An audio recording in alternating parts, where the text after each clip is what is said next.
Hello everybody, welcome. This is my first video. My name is Tshidi Tseke, and today I want us to talk about the story that I wrote last week. It's called Public Secret Lives, and it has part 1 and part 2. Basically, I wanted to speak about the public lives that we live at church and everywhere else versus the private lives, what actually happens in our private lives. It's a story about a girl by the name of Tato, who was your sister fire in the church, leading the band, always there at every meeting and doing all sorts of Christianese things.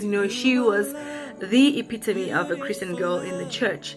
But now the thing is, one morning they find her dead in the bathtub, and she had committed suicide. It's a shocker. I mean, how does such a person kill themselves? Have you ever had one of those where you know someone and they just do something drastic and you're like, how did that happen? I mean, she of all people, there's just some people who can't do certain things, and that was a shocker. That was her. That was what happened right there.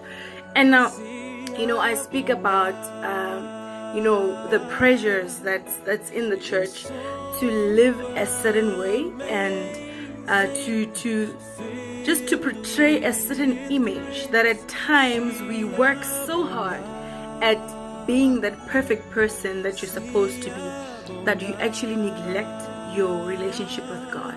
I mean, there's so much pressure to just, as long as a person is always in church, as long as a person is active in church, as long as a person offers. And I'm not saying these things are wrong. I mean, as a person who walks with God, you need to be active in the local church.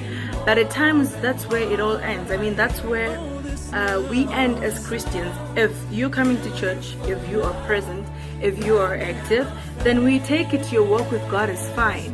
And how many of us, after doing all those things that we believe good Christians should do, actually go home and spend time with God and have a genuine relationship with God and actually hear from God and actually practice the words that we hear at church and practice them in our lives. Some of us don't even have a relationship. Most of us,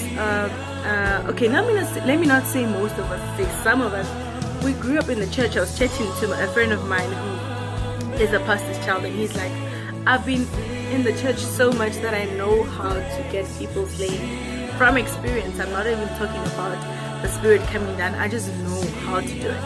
I know how to pump them up and lead the band into taking the volume high, and people will be rolling and crying, and even in the preaching, you just know which verses it is that will strike them. When you're singing and you have been singing English songs for a long time, and then you sing Veneg, definitely people are going to go down.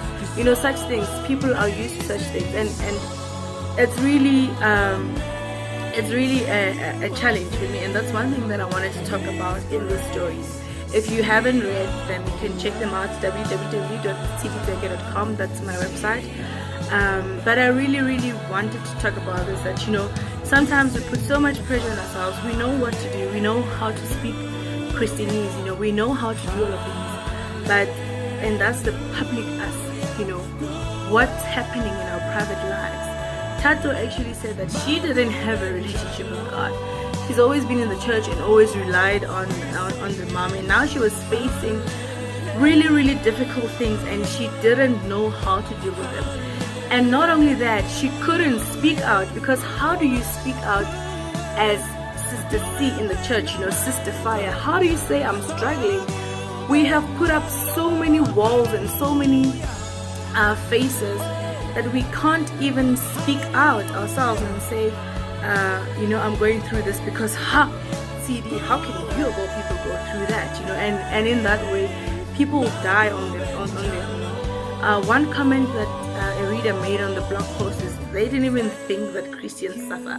That if Christians suffer, then what about them that feel like they're inadequate? And I really believe that even the Bible says that we will go through a lot. We will go through challenges as Christians, but what? God has set a way out for us by His grace and by His mercy and by His strength. We can conquer. And the problem is that do we have God in our private lives, or do we just portray an acceptable Christian image in the public life?